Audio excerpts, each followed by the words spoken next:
সবাই উপস্থিত আমাদের প্রাণপ্রিয় বড় ভাই স্বেচ্ছাসেবক দলে যারা মানে পুরনো যারা আজকে স্বেচ্ছাসেবক দল দক্ষিণ যাদের হাত দিয়ে তৈরি ওনাদের মাঝের একজন আমাদের মনির হোসেন ভাই, আমাদের আসলে সকলের প্রিয় আমাদের দপ্তর সম্পাদক পলাশ সাইফুল ইসলাম। আর এখানে যারা উপস্থিত সবাই আমার দীর্ঘদিনের সহযোদ্ধা, ছাত্র নেতা, স্বেচ্ছাসেবক দলের যারা সবাইকে আমার পক্ষ থেকে আন্তরিক শুভেচ্ছা অভিনন্দন। আজকে এটা ফরমাল আমাদের এটা আলোচনা সভা, মূলত আমরা কিভাবে 28 তারিখের আমাদের প্রোগ্রামটা সফল করব। মহানগর আমাদের আগে নির্দেশনা দিয়েছেন, সেন্ট্রাল নির্দেশনা দিয়েছেন, সেই মোতাবেক আপনারা তো সবাই জানেন, আমরা যারা সিনিয়র ছিলাম তারা যেভাবে বলেছেন আমরা সেটাই আমরা আপনাদের কাছে তুলে ধরার জন্য আজকে এখানে বসা। যাই হোক, আজকে আমাদের প্রথমে বলতেছি, আজকে আমাদের এখানে আমরা বক্তব্য শুধু দিব কোনো ব্যক্তি বিশেষ না, শুধু 28শে মে আমরা কিভাবে এটাকে সফল করব, কিভাবে করলে ভালো হয়, ওই পরামর্শটা আপনাদের কাছে আমরা চাচ্ছি। সবার পরামর্শ মোতাবেক আমরা প্রোগ্রামটা সফল করব, যে কোনো মূল্যে হোক আমাদের সফল। আসলে আরেকটা কথা যেটা আমরা অনুভব করতে পারছি না, যেটা হলো আমরা সবাই ভাবতেছি 5ই আগস্টের পরবর্তী আমরা খুব আইসা পড়ছি, নির্বাচন হবে, বিএনপি ক্ষমতা আইসা পড়ছে। এটা আমরা আসলে সবাই না বোকার রাজ্যে বসবাস করতেছি।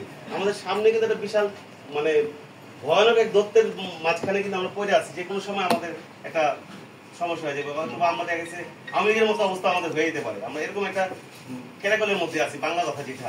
হ্যাঁ, আমরা আসলে সবাই একটু জিনিসটা বুঝি। আমাদের নেতা প্রথম দিনই কিন্তু বলছে যে এই নির্বাচনটা বাংলাদেশের ইতিহাসে সবচেয়ে কঠিন নির্বাচন হবে। আমরা এই কথাটা কয়জন বুঝতে পারছি? আসলে বুঝি নাই, অনেকে আমরা বুঝি নাই। আমরা আছি, অনেকেই দেখি দেখা হইলে বলে ভাই কি পাইলাম।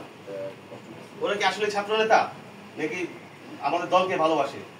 যারা এইসব কথা বলে যে কি পাইলাম, আজকে আমরা জেল জুলুম খাইতে আমরা তো বলতে পারি না, নেতাদের সামনে কথাই বলতে পারি না যে কি বলবো। এই কথা তো বলবো পরে কথা, আমরা যে বলতে পারি না যে আমাদের সমস্যার কথাটাই বলতে পারি না। হ্যাঁ, আর আমাদের কাছে এইসব বলে কত সরল বলে যে ভাই কি পাইলাম, কিছুই তো পাইলাম না, মানে কি আমরা অনেক কিছু পাই গেছি। তারা তো দলে ভালো না। আমার বাংলা কথা যেটা আমি ছোট্ট মানুষ, আমি ছোট্ট একজন কর্মী হিসেবে মনে করি যে বিএনপি করতে আসলে আগে বিএনপি পরিবার সম্বন্ধে জানতে হবে। বিএনপি পরিবার সম্বন্ধে যে না জানে তার বিএনপি করার কোনো দরকার নেই। জানলে কেউ আর এই ধান্দা এইসব কথা বলবি না। আসলে এগুলো বলার কথা আমাদের তো মিটিংয়ের জন্য খোলামেলা বললাম, যাতে আমরা আবার কর্মীদের বলতে পারি হ্যাঁ আপনারা দল করেন, দল করলে দেশ তার আমাকে আরেকটা কথা বলছে, দেশ ভালো থাকলে আমরা সবাই ভালো থাকবো। এই কথাটা আমাদের বুঝতে হবে। দেশ ভালো থাকলে তো অবশ্যই আমরা সবাই ভালো থাকবো। আমরা ব্যবসা করবো, কাজ করবো, কাজের অভাব নাই। হ্যাঁ, দেশে যদি ভালো থাকে আমরা ব্যবসাটা করবো কিভাবে? এটাই এখন আমরা যে অবস্থা আছে, আমার মনে হচ্ছে অনেক আমরা ভালো আছি। আসলে কিন্তু আমরা ভালো নেই, আমরা আরো ভয়ানক পরিস্থিতি থেকে যেতেছি সামনে। অতএব যাক, যেটি হোক, আমি আমার সিনিয়রিটি আছে, ওনারা বলবে, আপনারা বলবেন, সবকিছু শুনবো। এখন আমার আবারও বলতেছি ভাই, আমরা যদি চেষ্টা করি, এখানে যারা আছে এরা যদি একটু চেষ্টা করি, আমার মনে হয় 24টা থানার মধ্যে আমরাই সবচেয়ে বড় মিছিল নিয়ে যেতে হবে। সব বাঙালি নেতা আছে, আমি মনে করি সবাই একলাই 100। আমি এমন কোন মানুষ নাই, আমি চিন্তা করি সাতবাজি চিন্তা করে 100 লোক 200 লোক আনা কোনো একটা কোনো ব্যাপারই না। একটু 2টা দিন একটু সময় দিবে, 1 ঘন্টা করে কোন রকম সময় আছে, সবাই পারবে। এমন কোন লোক নেই, আমি যাদের চেহারা চিনতেছি যারা আছে সবাই এমন কোন লোক নেই। তাই সবাই ন্যূনতম দায়িত্বটা পালন করি। আমার মনে হয় বেশি না, 50টা লোক করে যদি আনে, আমরা তো দেখা গেছে 2000 লোক আছে, কার উপর প্রেশার পড়বে। এখন দেখা যাচ্ছে একজনের প্রেশার দিতে মাইয়ার আমি কি নেতা, সবাইকে আপনার নেতা না, আপনার কি নেতা হবেন না? সবাই দেখি যে চাকা থাকে আমাদের, এটা আসলে একটু বোকামি, এটা আবার চালাকি।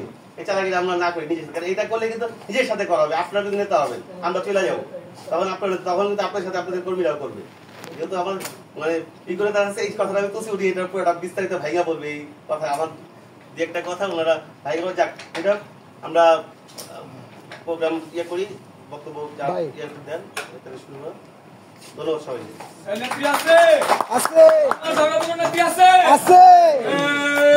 সেই নেত্রী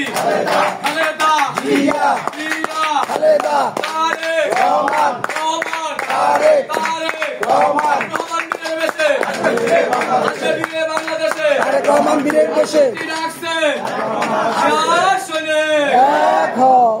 ধন্যবাদ। সময় সংক্ষিপ্ত, সবাই বক্তব্য দেওয়ার সময়টা খেয়াল রাখবেন যে 1 থেকে 2 মিনিটের মধ্যে বক্তব্য শেষ করবেন আপনারা। এরপর যে বক্তব্য